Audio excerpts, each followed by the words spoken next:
A revanchist coup in Germany. They move to dominate Europe. The new government cracks down on anti-imperialist sentiment. As to start prepping to move into Austria, it claims it as aviation. And well, a vital part of a functioning German state, they say Austria is. And they modernize their infrastructure, infantry, drones, logistics, aircrafts, navy, everything to invade places. They end up in competition with Italy, France, Britain, and Poland, but they move in and annex Austria. Well, please subscribe and let's see. Well, I'm sorry, Austria, but you're on the chopping block. Yeah, you don't deserve to exist as a nation. I'm questioning your existence. You're basically Germany, but looks like a piece of fried chicken. That's not true. If that's true, I am wrong. Also, I don't think I know what that looks like. I don't think that looks like that, honestly. That looks like somebody who has a fist in their arm out in anger. Or maybe it just looks like yeah, it looks like a snail, actually. It definitely looks like a snail. And there's definitely nothing else it could look like. But, Czechia, I know you love being independent from Germans, but you don't deserve it. You honestly don't deserve it. You're too small to be a nation. And I know you were imperialized and you're a great nation. You were imperialized multiple times by the Habsburgs, the Germans, the Austro-Hungarians, and the evil Soviet Union. Not to be confused with the not evil red stuff. Definitely, Germany's not an evil red thing. As I take all the cities, including Prague now. They just took Prague.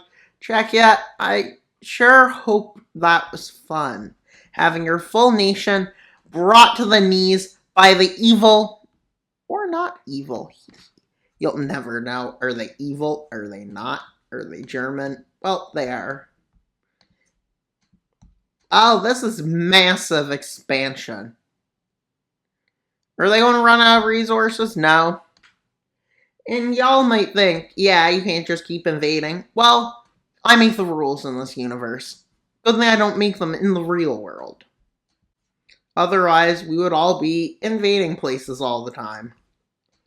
You know, invasions don't work very well in real life. Though the initial thrill is a lot of fun. But has any invasions in the modern world worked? Well, that's a lie, some did.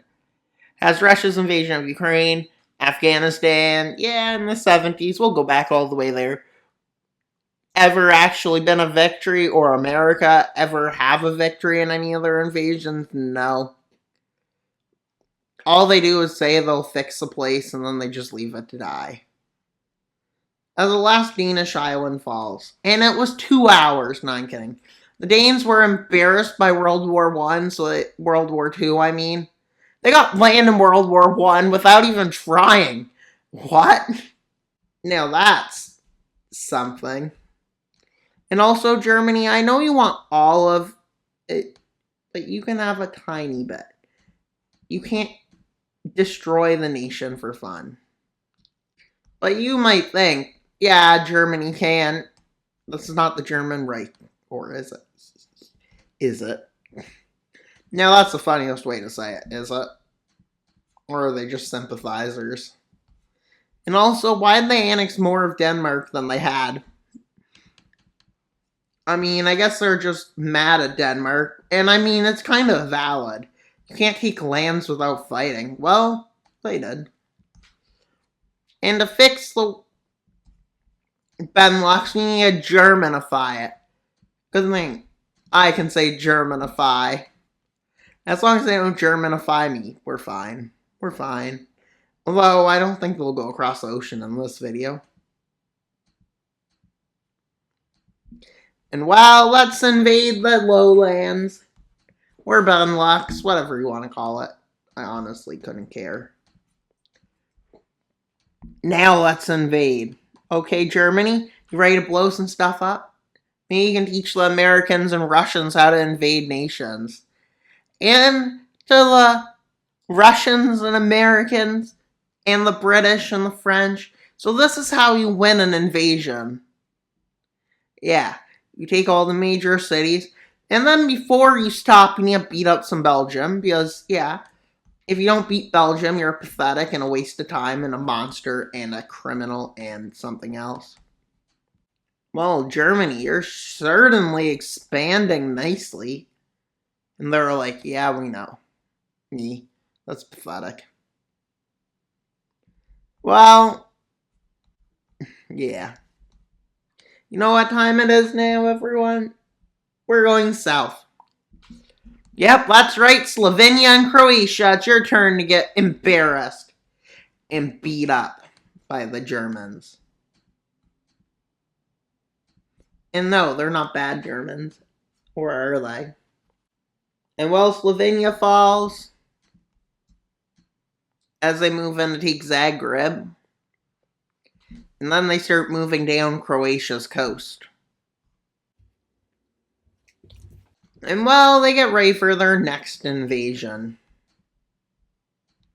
They annex Slovenia, annex half of Croatia, because why not? Even though Croatia's borders are kind of odd. And well, now that they've annexed half, the other half can become a great puppet. And well, the southern part here can become red, because yeah. Well, now let's fix this. Well, this is major. Look at their expansion. Greatly across Europe so far in Central Europe. After initial rapid expansion, they prepare to invade Poland, but France refuses to allow it. So now they need to prepare for a two-front war, or go south to invade Switzerland, which Italy is protecting while buying Kaliningrad and paying to expulse the Russians. And Russia collapsing agrees to... And on top of that, it gets even better for Germany. Lithuania folds. And no, I did not take that idea from Hearts of Iron 4. But, now, to show you the bestest idea, the bestest way to give them it. Yeah, you might be saying, so what is it? Yep, it's this. And yeah. Now, this land is very important being German. And Germany pushes them all into Lithuania, all the Russians. I'm sure Lithuania is enjoying it. But let's go south. With Italy seeing a big military presence. And well, after Germany declares war on Switzerland, Italy declares war. With a main attack in Tyrol and Switzerland, as they launch a two-pronged attack. One to take, well, I guess, Zurich or Bern, whatever is there. One to take Venice, and one into Tyrol. As they move into this one, I think it's Zurich or Bern, maybe. As they start moving in with one prong, their other prong starts moving in towards Venice with another prong from the north.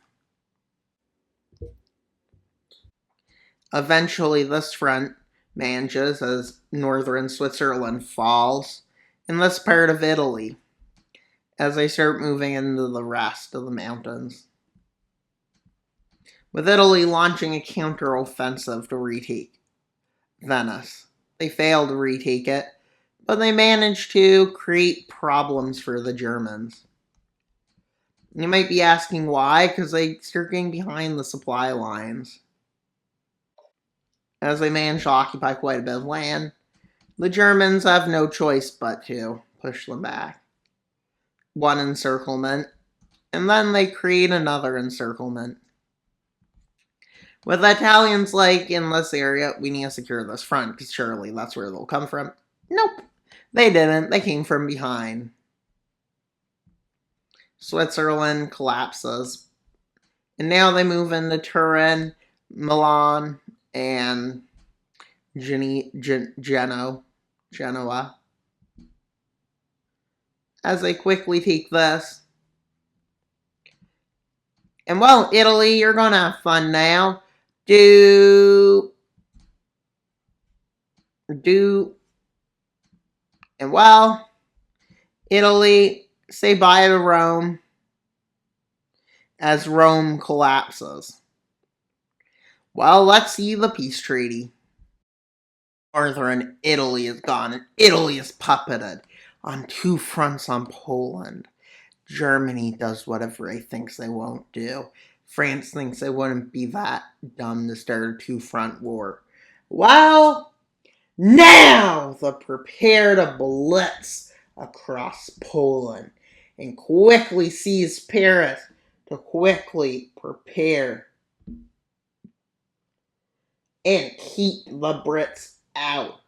Germany stages an attack near Berlin by having its soldiers, well, dressed as Polish soldiers, burn a defense down, then blame Poland, demand reparations, and Poland refuses. And well, we go to war. And by the time France has time to react to what has happened, you're not going to believe it. Well, you might. Well, I don't have Poznan on the map. That's interesting. Within hours of the initial invasion, they've already captured Krakow. Battle's still going on, not complete control. As they move in and manage to get to here. Really fast. And this is within 2 days. Yeah. France declared war after 1 day, so half of that. As they start fighting into the Rhineland. They fight to gain control of the Rhine River, quickly moving in, taking Luxembourg. And, well, Brussels and Antwerp and the coastline here. And moving up into major German areas. But Germany's attack on this front continues rapidly. They're moving south from here and up from here. At this point, Warsaw's under encirclement. They also managed to get Lublin under encirclement and Gdansk as they seize it. Within a short period of time, this is what Poland looks like. As they capture Lublin, then they capture Warsaw, then the full country collapses. France is shocked as they desperately move north in the Benelux, crossing the Rhine River in the north. But one of the major attacks first was the seizing of Corsica. Then in the south, they moved towards Marseille, Nice, and yeah. They quickly seize Marseille. Well, the French forces moving from the north here, starting a pushback. But Germany didn't use the most elite army it had. They waited.